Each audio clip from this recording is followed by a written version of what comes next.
Hi, and welcome to the Vino Karma Project. I am Amanda Layden, and I am here with the amazing iconoclastic sommelier, André Hueston Mack. For those of you who don't know him, I will introduce him in a minute.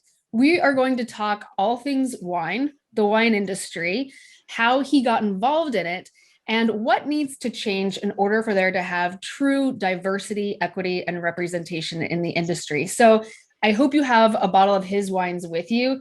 We will be tasting OPP for all of you hip hop fans and Pinot Noir fans. So without further ado, hi, Andre. Welcome to Vino Karma. So happy to have you here.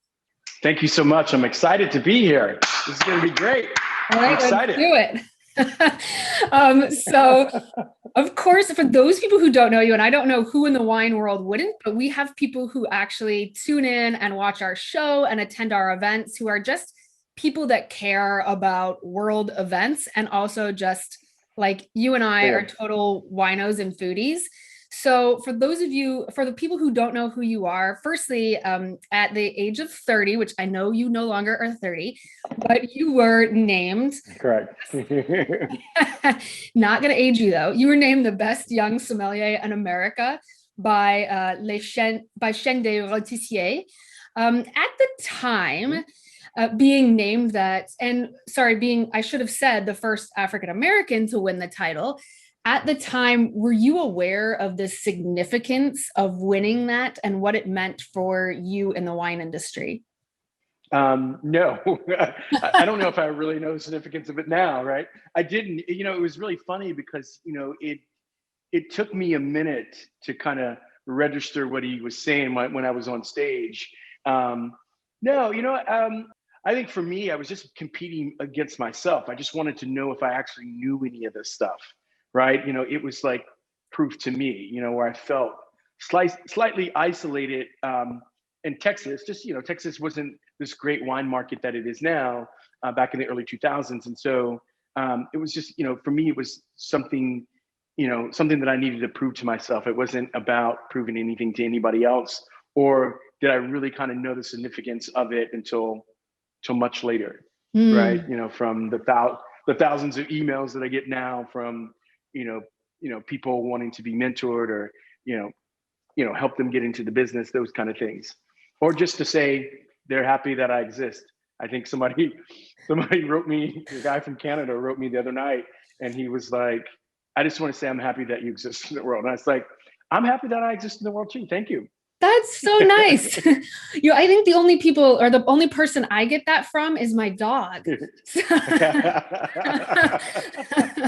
Seriously, that's so nice. So I was going to ask you about you getting into the wine trade, but we're at this point, this moment in time, some people might say a watershed moment in American history, particularly in America. As we know, there were some horrific things that have been happening for hundreds of years in America, right. But also, with the murder of George Floyd in May, things, I think, I hope to certain swaths of Americans, there was an awakening.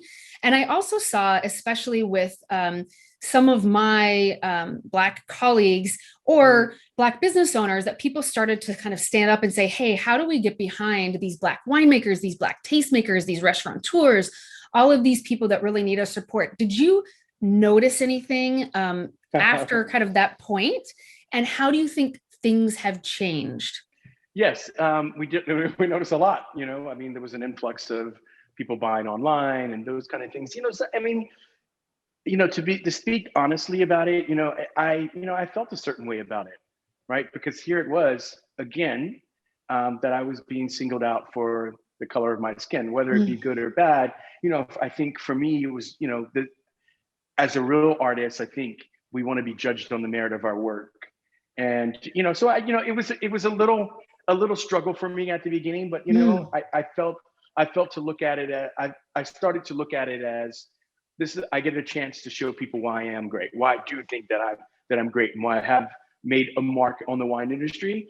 I have an opportunity to have new people in front of me. I get the chance to show them why I think that, what our company does is great and what sets us apart from everybody else, and not just the way that I look, right? So you've been honing your craft of winemaking, right? Since what, 2003? No, I started making wine in 2007. Oh, sorry, 2007. Yeah.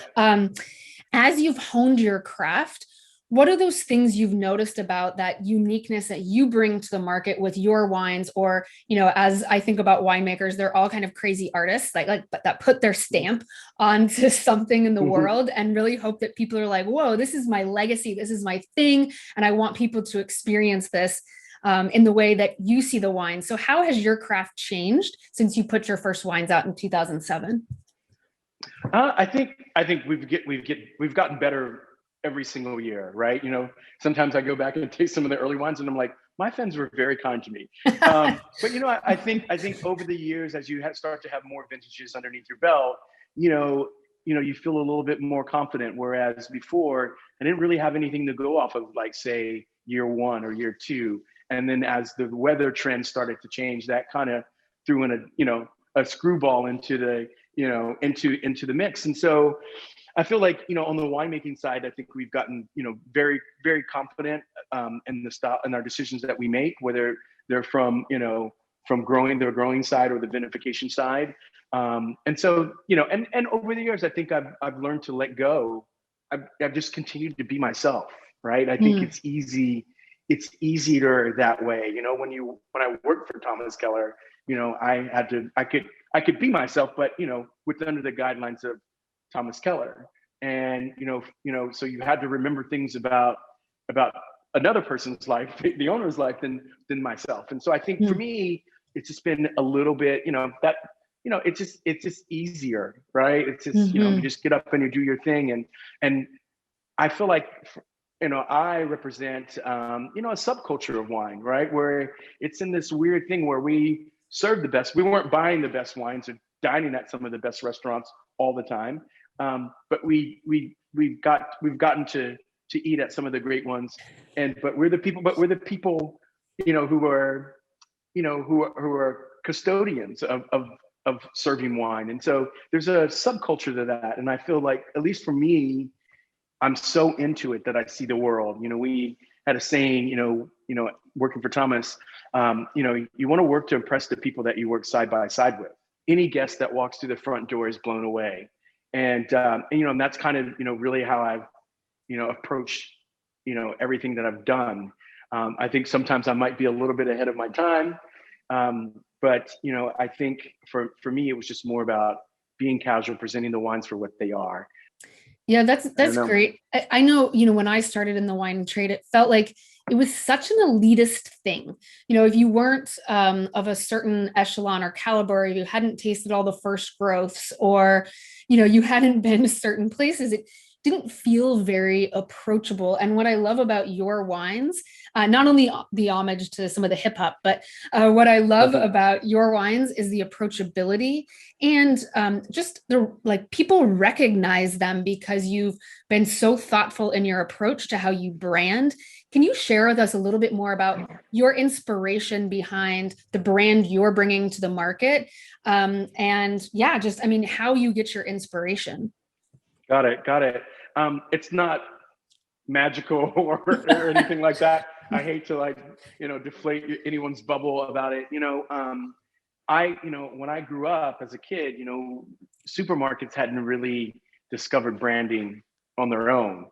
And, instead of like now you have like Shady Oaks butter, or, they have some mystical thing that they've created. Back when I was a kid, you had what's called the generic aisle. And, so you would walk down this aisle, what I'm talking about?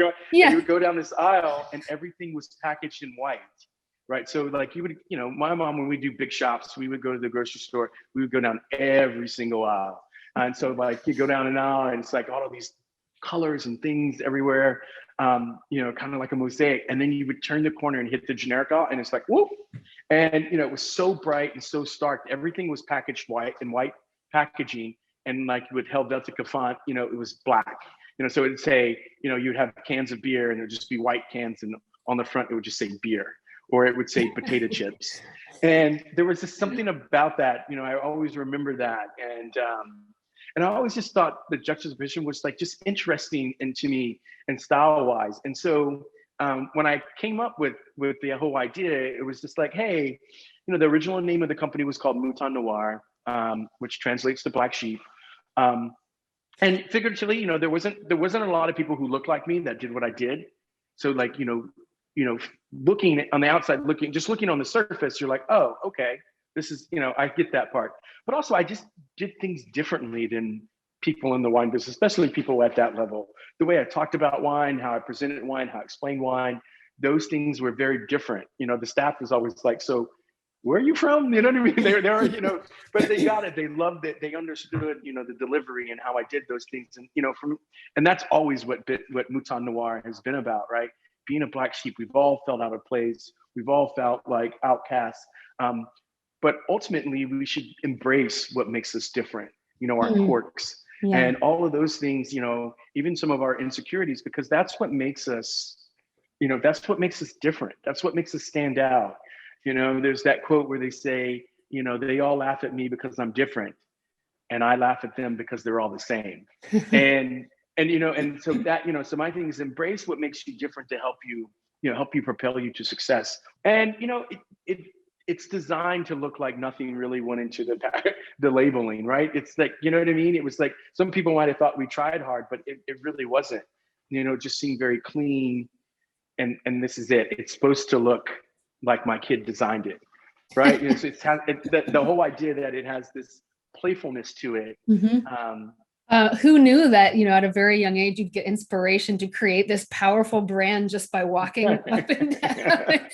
And who knows, you could be like starting a resurgence of the generic aisle, like in the future of food and beverage. All of a sudden, we're gonna have that coming back when robots are like feeding us our food and things. Is there anything that you still encounter today around, we kind of spoke about this elitism and bringing wine, like talking about wine in a way that's accessible to the end consumer, but is there anything that you still experience today around stereotyping or things that you just wish would go away in this industry altogether? I think there's kind of a lot of things, at this point, I'm a little older, right? I've been in it for a minute. So like, I'm not jaded about it. I kind of let most of it roll off my back. It's like hard to now I'm like thinking like, what is it?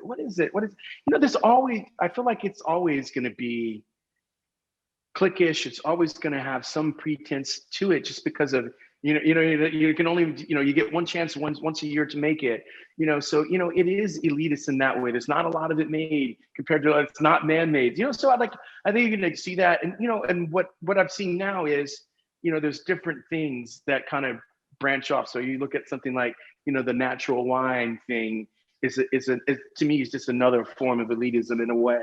But that's what attracts other people to wine, in a funny way, some people are attracted to the elitism in wine, right? You know what I mean? Like this, there's some people with that, I think, I don't have any like pet peeves that I think that will go away. I mean, it looks like scores and those things will be here. We don't submit our wines for scores because I just don't believe in it. Why would I turn my power over to someone else when I'm gonna let the people decide? Right. So, and the fact of it is, I mean, shit, I taste just as much wine as they do, as the critics. Why wouldn't I? You know what I mean? So media and vintage, I think sometimes it's like, scores is like, oh, hey, this wine got this score. It doesn't mean that you can't drink it right away. Part of that score means longevity, right? Will it be a great wine over, the course of its life kind of thing? But, I don't, I feel like whatever challenges or things that I've saw before, like it doesn't apply to me anymore, right? You know what I mean? I just show up, right? Someone's like, oh wow, like you don't look like any winemaker I ever met, and I was like, oh, you think? And then it's like, well, you're wearing earrings and have tennis shoes on, and I get that, right? I just really want my work to be judged for what it is, and I understand that, people say, well, what difference does it make what color the person is that makes my wine? And it's like, you're right. You're absolutely right. It doesn't make a difference, right? But every time I show up, I challenge the status quo. Yeah. People put their foot in their mouth. They're just not used to seeing, someone who looks like me in that position, which I get. I understand that, and I understand that. Like, hopefully that that I'm making it easier for people, that Yeah. come, after me, right? So in this modern era where we have consumers really leveraging buying power more and this kind of cancel culture in our society, do you see that being having an effect on some of the larger wine companies as consumers are starting to trace like the history of where their wine comes from? Do you see that changing the way in which the buyer actually exercises their dollars? Oh, absolutely. I mean, it's happening across the board in every industry, and the wine industry is no different. I feel like you'll start to see that more and more. And like I said, you're seeing that now with the kind of changing of the guard as you start to get younger and newer people into these gatekeeper positions where you're like, like if you're not organic, we're not messing with you, right? This has got mega purple 13 in it, we're not messing with you, right? Like this whole idea. And I think, and I think the big companies know that at some point, there has to be some pivot or shift. That's why the cycle goes, right? That's why they end up buying the newer, hotter, smaller companies, right? And adding them to their portfolio, right? Just, that's kind of how it always works, right? Yeah. But yeah, so you definitely see a lot of that. I mean, I don't know, Constellation is always buying somebody. So what do you think? I mean, you paved the way for some African American or Black Somms in America to also see and potential or possibility for them to step in and work for a Thomas Keller or any of the other really well-known restaurants in America. You've also paved the way for some up-and-coming winemakers. What do you think needs to happen, or is there something you can point to, one or two actions that you think organizations, companies, wineries, winemakers need to take in order to move closer to equity and representation across the board? I think that it's just inclusion, right? Like, I mean, so for me, there's a lot of moving parts to that. I think that there just wasn't enough people, of color wanting those jobs, but also like if you don't see anybody that looks like you don't even ask. Like you just think that it's not for you, right? Mm. And also I just think that like it's celebrate those people that are already there, right? Right. In that sense that like you have more awareness. Like the problem is that most people don't know what it is. My mom was like, so what you do, baby? Huh? You something. What are you? Like, what do you do? So wait a minute. So you get paid and you drink the wine and you're getting paid. And she's like, so you're selling all your stuff to move to California to work at some restaurant like that she had never heard of. Like, I think for a lot of us, it's just not that we just didn't have enough information. We don't even know that those jobs existed. And even if we did, we just didn't know that if they were for us. Yeah. And I think, I think just having more, just people knowing that there's options, and also like, the industry of the establishment going out of their way, right? Like diversity does everyone, better, right? Like in that sense of like going out of your way to seek those people. It's easy to stand by to say, well, what do you mean? I would hire them if they came, right? but yeah, so it's like the thing is like, well, they don't know that, right? And like to make an effort to court them, I think, makes a little bit of sense. But I think everybody's kind of on the right track. We talk about what happened, what's been happening. There's lots of initiatives out, scholarships, all these funds and different things, and some big companies getting behind it.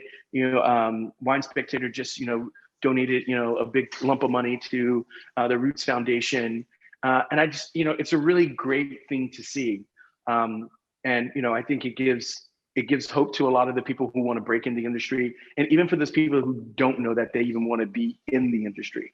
It just now that oh wow, like I see somebody who looks like they're pouring wine in a restaurant. What's that about? Right? You know what I mean? Kind of thing. So I mean, we've made huge steps, and now I think now it's just like the follow through. Right? Yes. I don't know how many committees people ask me to sit on, to be on their board, and to all those things for these groups and things that they were starting. I think now it's just the follow through. It's like, there's always a lot at the beginning. some start to fall out. But look, it'll be interesting to see. I think everybody's intentions are great. It's just, now, can they execute? So there's a couple other things I want to ask you, and then I know we need to get to tasting your wine. Yes. How do you think, I know you also own, can you actually share about the restaurant that you, and I think you and your wife own, right? Yep, yeah, absolutely. Yeah. Can you share a little bit about that, and how have you been coping during the pandemic, and what do you think is going to happen next? So yeah, me and my wife met at Per Se. And so, the restaurant world kind of gave me a lot. And, not in 4 babies.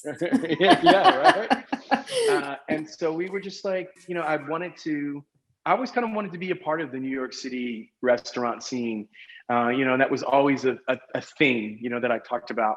But, I turned my attention to Mason Noir Wines. And for the last 13 years, we've been all over the world, selling wine, talking about wine.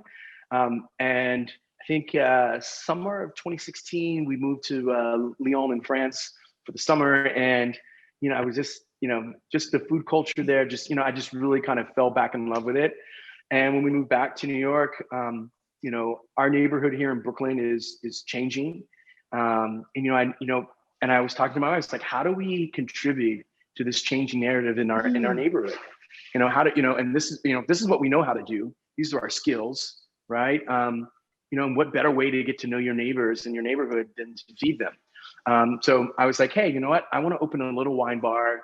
So the smaller the better. So we found a cute little spot that's about 400 square feet, 200 seats.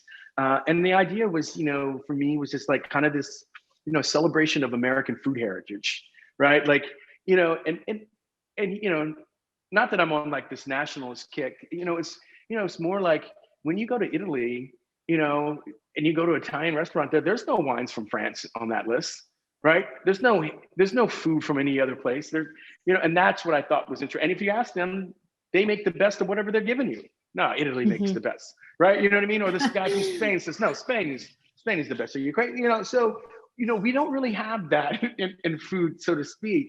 And, as American restaurants, are always considered that they have to have an international wine list. And I was like, okay, so I had this idea, I love, Hamon. And so basically we started, a ham bar. It's called Ann Son's Ham Bar. And it is, American charcuterie, American cheese, and then all American wine lists that all back to the 50s. Right, so we have all these old great wines, all American, in this little 20-seat place in the little quaint little neighborhood here in Brooklyn. And so for me, it was just like I wanted to be a part of that. Signed the lease in 2017 at the beginning, and and just kind of, it took forever. I think we opened the doors January 16th, 2020, and we had a tremendous 2.5-month run before we had to shut down to COVID. It was amazing. It was amazing. Everybody showed up. It was great. We were one of Esquire's best new bars in America. But it just, and then everything came to a screeching halt. So the travel, everything, I used to get on the plane almost every single week for the last 10 years. All of that kind of came to a halt, and we just had to be, fortunately enough, when I signed the lease in 2017, I also signed a lease for the space next door to the ham bar. And that's called Ann Son's Buttery. And we had always envisioned it that it would be a provision store where you can buy all the things that we have at the bar and recreate them at your house if you choose to.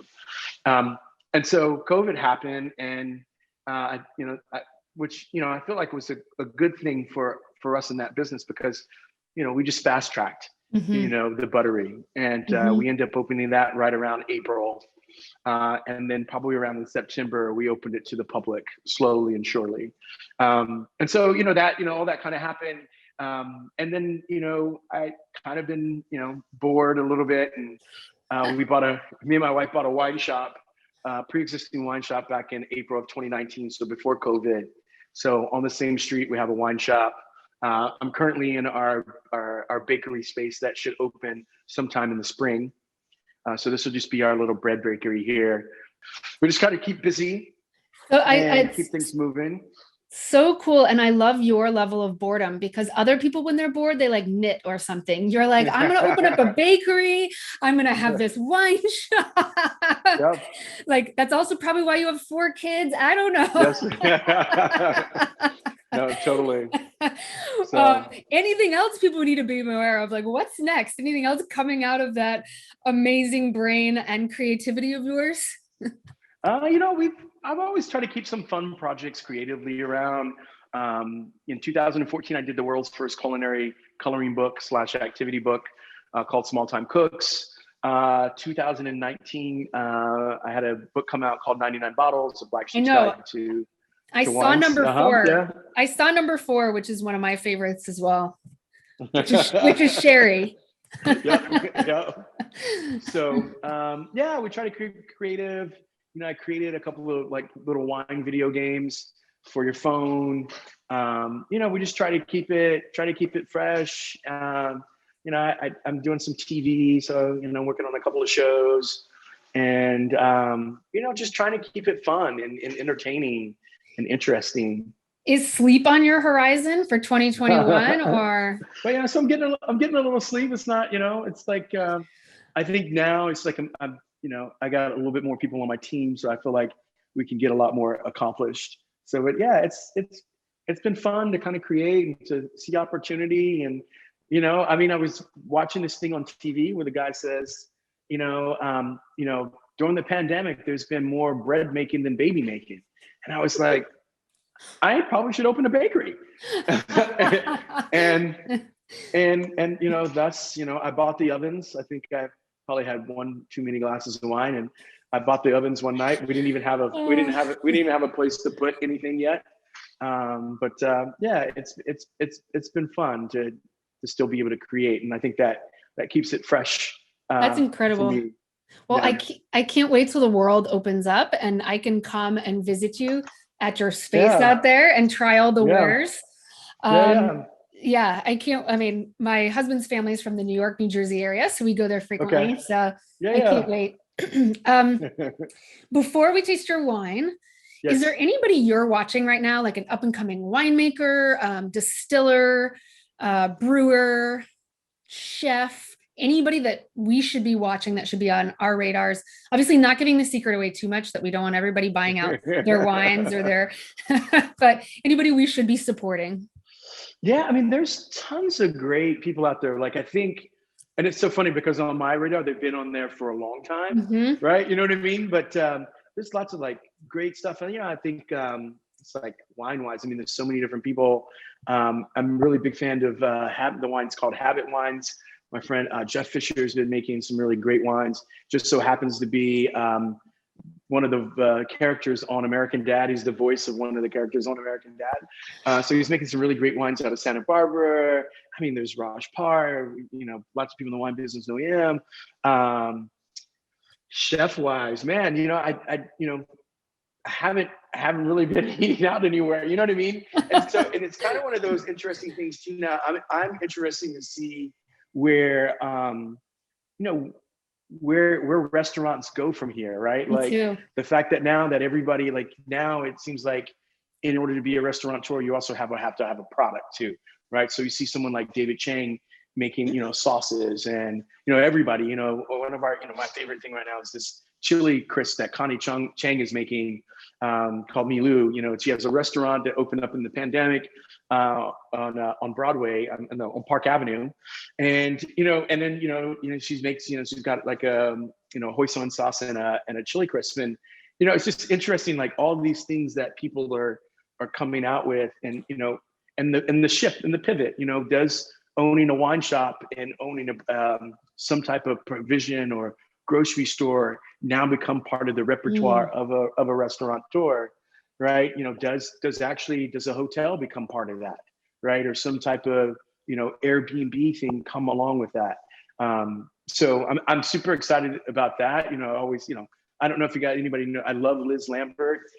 She's a hotelier in Austin, and she's opening a new hotel in New Orleans. You know, it's like, you know, so, you know, it's like lots of people doing like really cool stuff. And, you know, on the food aspect, you know, it's all interesting too, as the ghost kitchen arrives, Mm-hmm. and what that means. Do big name chefs get on that horse and do something? I'm always fascinated with what Sean Brock is doing. Mm-hmm. With Joyland, which is like his recreation of fast food. And then Audrey, his new restaurant opening. There's so many people I can talk about. My friend Carl in Nashville, that his Biscuit Love place. I think we have been for the last 10 years living in a great food place, a food culture here in America. That's unprecedented. Food IQ, most Americans, they're really into food and have a better understanding. I think it's a pretty good time to be around. Yeah, absolutely. Okay. Are you ready to try your wine? Of course. Of course. We're trying this right. We're trying All right, OPP. yeah. Yep. So we have Other People's Pinot. This is my interpretation of everyday drinking Willamette Valley Pinot Noir. So kind of the best of both worlds, right? This is, it has that fruit that you associate with California that meets the terroir, the terroir, tasting the land of the old world. And it meets in this really glorious place called the Willamette Valley. And each year it's, kind of my job to kind of try to collect and harness that and put it in a bottle. So this is, when I say quintessential, this is high tone red cherry fruit, cranberry, this little bit of like earthiness, a little bit of mushroom. I always get like a little bit of ginger. But it's 2019 was considered, I considered it one of the return to some of the cooler vintages, especially if we're looking at 14, 15, and 16. 19, tends to be, wasn't overly hot. But you do get ripe fruit. This is, this smells amazing today.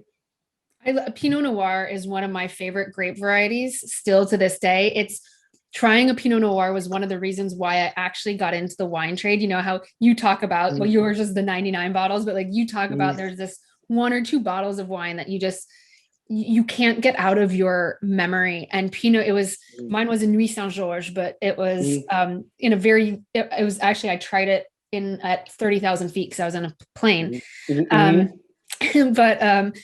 it's Pinot Noir is just like every time I smell a Pinot Noir, it brings me back to that memory, even though I know it's not the same terroir. Correct, but correct. It also, I want to jump into the glass.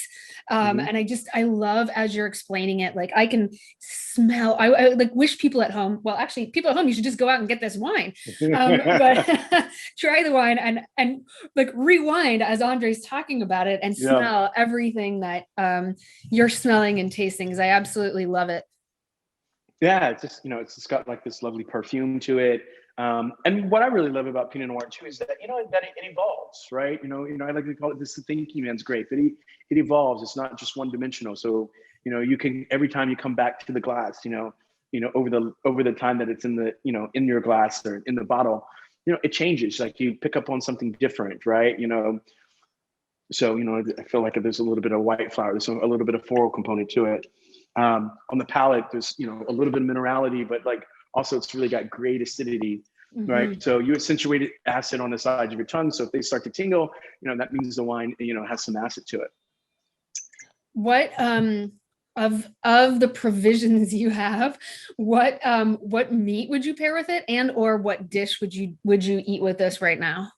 One of my favorite is this Lady Edison country ham. So Lady Edison, Rufus Brown, one of the farmers down there, they take North Carolina hogs, and I mean it's just it's just beautiful, thinly sliced, very much in the same. But when you think about country ham traditionally, it was kind of hacked off and it was served thick, really salty. Put it in a frying pan. You would make red eye gravy with it to kind of pare down some of the saltiness. Now we started to think about like, well, wait a minute, this is just like prosciutto. Like, why are it would be sacrilege for you to hack a piece of prosciutto off like that thick. And, I started to think, it's always, in those terms, like, someone's like, first time I ever had polenta, and they're like, it's called polenta. And I'm like, it's like, shit, this is grits. These are grits. What are you talking about?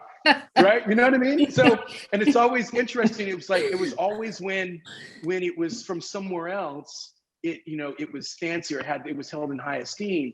but you're like, oh, no, this is country ham. This is the same thing. You know, maybe some of them introduce smoke. Lady Edison has no smoke, and that's why I like to have it with Pinot Noir. So, you know, the smokiness can kind of interfere with that.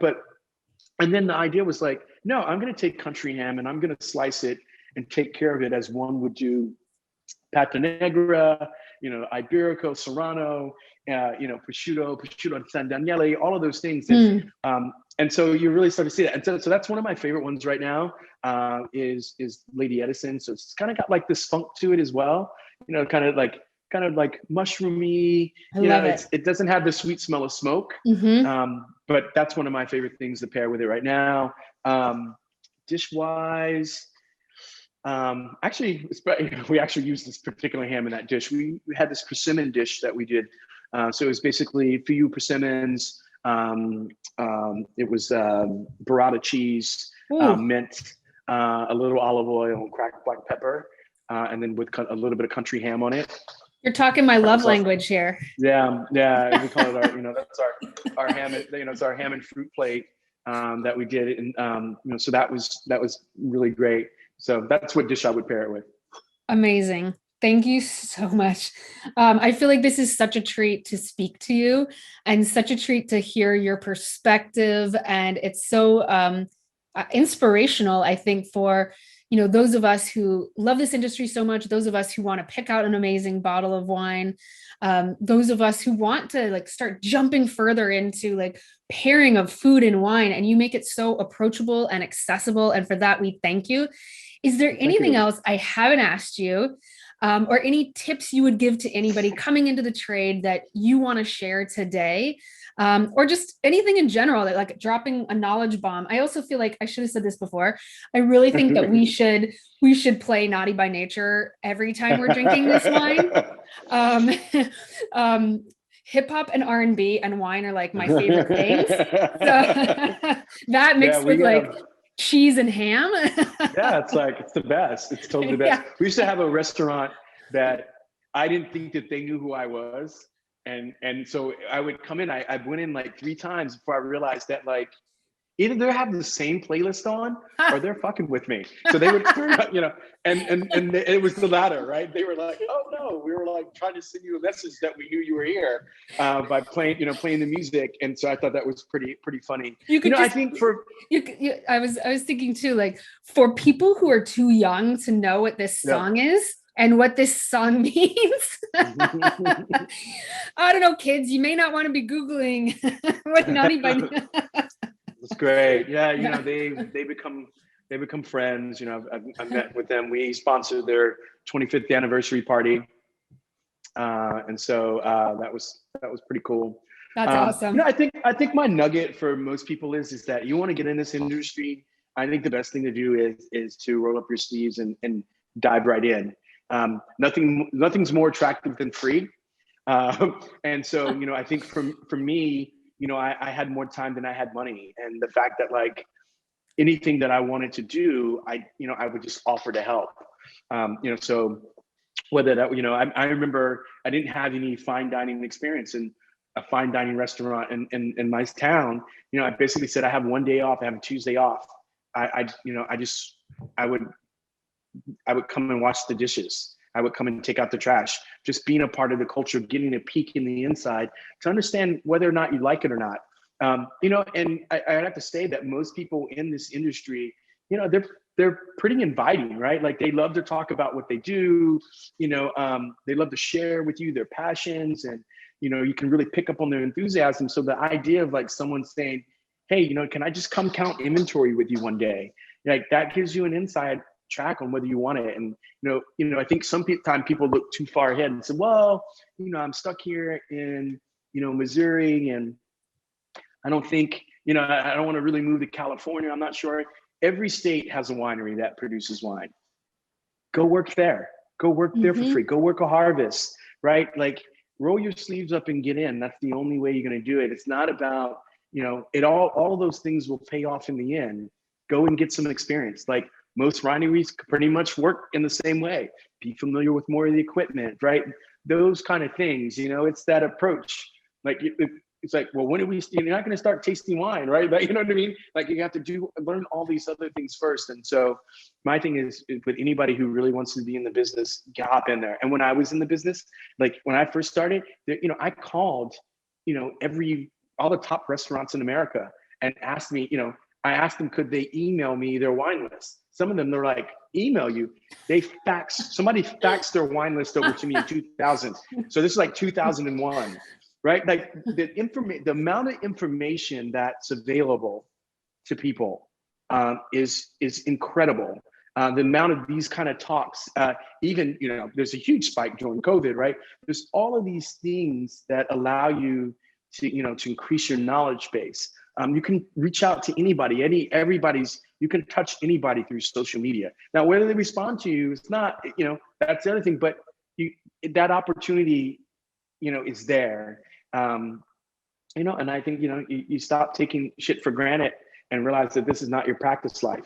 And if you want to change, then you can change, but also, like, you know, make it a side hustle till it's not. You know, this company was a side hustle. You know, I try to tell people that I wanted to be a real company, and I started out being a real company, but at some point it became a side hustle. And, you know, I had to work on it, you know, after my other job, before my other job, and those things to actually get where I could stand on my own 2 feet. And I think a lot of people need to realize that, like, everybody thinks that it's like, okay, I make a business plan, I get all this stuff together and I build it and it looks like this. And it's like, it's not, you know, I mean, the French Laundry was voted the best restaurant in the world. And where we kept the priceless bottles of champagne were in the refrigerator in the chef's garage on a rusty, like, you know, shelf in there. Right? You know, are they still there, Andre?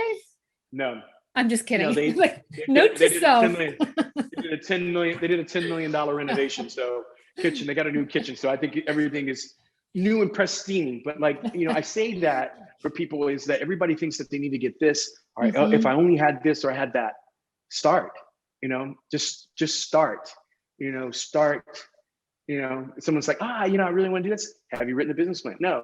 Tell me what it would look like. No. Like, you haven't, like, do you have the website domain? No. Like, all of those things are little building blocks that, you know, that you can feed off of. Like, okay, I got the domain name. I'm working on the website. I have these things. I think for me, I learned all of those things so I didn't have to wait and rely on anybody else. That's why I taught myself graphic design, right? I can work pretty well on a website, at least to get things. Now I'm at a point where I just don't have the time to do it, right? I'm busy doing other things that to drive the train, right? You know, so I don't get to do those things as much, but at the beginning I've done them, right? And, you know, I just think for people, get out there. We live in this world now where everything's accessible. You can learn remotely. You know, it's kind of more of the apprenticeship model, but it's there. It's there. It's totally there. Like, hey, look, you know, people who weren't comfortable with video are now comfortable with video, right? Because of COVID. Like, you don't need, and all of it's practice. Yeah. Right. This is all practice. You're ultimately, the more you do it, the better you're going to become at it. That, you know, you can host your own show. You can, you know, you can do all of these things. Yeah. I don't know. I mean, for my kids, I'm just like, I know me as a person, I would be losing my mind if I had all of this stuff at my disposal. I mean, you can make a movie on this. Right. Well, I want to honor your time and know that because of your empire you have, that you're extremely busy. And I do hope that you have somebody that's baking your bread for you so that you don't have to do it. No baking bread for me. Nope. We have somebody. But I really appreciate you and appreciate your insight. And I know that everybody that's going to see this will get a lot of value out of our conversation. And so, for people, again, it's the Mason Noir Wines. Find them in your local city, your local state. Yes. So go out and support André Mack. And yes, thank you very much. Cheers to you and to everything you do. And I can't wait to see what's next. And I will see you in Brooklyn. Yes, I'll be here.